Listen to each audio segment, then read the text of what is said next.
The Disney Afternoon Collection. A collection of NES games, all based off the cartoon block from the 90s. I remember watching that cartoon block quite a bit as a child, and I remember renting a lot of these games, though not all of them. As back then, games based on licensed properties tended to be pretty bad. But not these Disney games that Capcom was churning out. They tended to be of a fairly high quality. And we're going to talk about all of these games in this collection. We're going to go in the order they are on the menu, which happens to be order of release. So first we have DuckTales.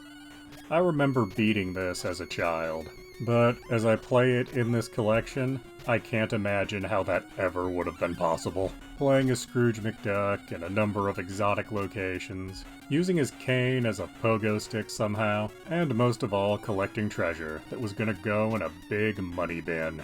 I had intended to show the final boss fight for this game, but I don't have a chance of getting anywhere near that final boss. Even using the save states and rewind feature here, I couldn't actually make it through any of the levels. Still, playing it here did bring back a lot of good memories of both the show and the game. Moving on, we have Chip and Dale's Rescue Rangers. This was another one I remember beating as a child, and here again, no idea how that might have been possible for little me. You don't get to choose what level you go to in this one, it's a more linear affair, but you can play as either Chip or Dale. I went with Dale because of the Hawaiian shirt. This was another cartoon that I spent a lot of time watching as a kid. And if you get deeper into this game, you see a lot of characters from the show, including a lot of the villains as level bosses. And while in the show they didn't spend a lot of time picking things up and throwing them, this still somehow managed to feel like the cartoon, at least when I was a kid. I don't know why I really thought that as a child, but I remember thinking it. As a child, I really wondered why you couldn't play as more of the characters, as I personally wanted to play as Monterey Jack. But then as a child, I had no ideas what the limitations of a NES game were. Still, I spent a lot of weekends renting this and playing through it. Next up, we have Tailspin. And as a kid, I remember watching this, but I really wasn't a huge fan of Tailspin. And even though I saw this game at the rental place, I never actually rented it. I'm not sure how child me would have felt about this game, as it's sort of a shoot 'em up, but you can only fire and have one projectile on the screen at a time. Honestly, I thought this game would be pretty easy if you could just rapid fire like in the vast majority of shoot 'em ups. As it is, I don't much care for this game, but it's not that I think this is a bad or low quality title, it's just not for me. Which is basically the same way I felt about the show as a child, as I often found myself leaving the TV show on because it was a show that I wanted to watch before and after it. Speaking of the show that was on after it, Darkwing Duck. I loved this show as a kid, and the game they made for it is highly similar to Mega Man, another thing I loved as a child. I remember hearing this was actually based off of the engine for Mega Man 5. I don't know if that's exactly true, but playing it, it certainly feels that way. And much like with Mega Man, and DuckTales come to think of it, you get to select what order you do the levels in, each one having one of Darkwing's villains as a boss. I do remember playing this one as a child. I never beat it, though. I did make it through the first 3 levels, which just lead you to another group of levels. I always wondered if there was going to be an equivalent to, like, Dr. Wily's Fortress at the end of the game. I never personally found out, or bothered to look it up.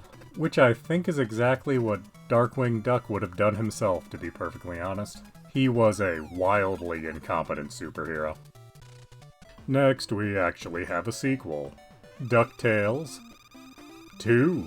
Now, I remember playing this when I was a kid, as I loved the first game, but I remember this game feeling like kind of a letdown.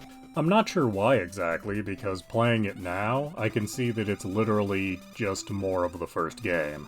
But I also see that you need to get items from particular levels, and there is actually an order you need to do these in, because you can find Gyro in the various levels, and he gives you a new ability to move heavy objects or pogo through stronger bricks. So There's sort of a set order you need to play these levels in, so I don't really understand why they made it like you can choose which level. Because yes, you can go to these levels, but you're just gonna hit a dead end. But I will say this, as this game came out years after the first game, the graphics are improved quite a bit. This is actually a very nice looking game for the NES. I never beat this one as a child, as like I said, I didn't care for it much back then, but now I think I might come back to this and see if I can make it all the way through. And the last game on offer here is also a sequel. Chip 'n Dale's Rescue Rangers 2. I did not know this game existed until seeing it in this collection. Which is a shame, because I think I really would have enjoyed this as a child. It really is just more of the same, but it looks a little nicer. It also seems to be a little easier than the first game was. At least I was able to sit here and get a little further in it without any real frustration. But according to this collection, it came out in 1994. I don't think they were actually airing the show on TV anymore at this point, as the Disney Afternoon was a collection of 4 shows, and every year they'd introduce one new show and kick off one of the older shows. And I'm pretty sure that by 94, the Rescue Rangers had disappeared from the lineup. So honestly, I'm not quite sure why they would have released this game in 94. But still, like all the other games in this collection, it's clearly a high-quality title. Overall, this is a pretty good collection, and I can understand why it exists. The TV shows that these were based on were a big part of my childhood personally, and I assume anyone around my age can probably say the same thing. It does seem a little odd that they only included the NES games that were made for the Disney Afternoon lineup, as there were games for the Super Nintendo based off Disney Afternoon shows such as Goof Troop, and there were games based off the shows represented here already, such as the TurboGrafx-16 Darkwing Duck game. But then, all the games here are games made by Capcom, and not all of the other games were made by Capcom, and I do believe that's why none of them were included. But Goof Troop was made by Capcom, so why it is not here?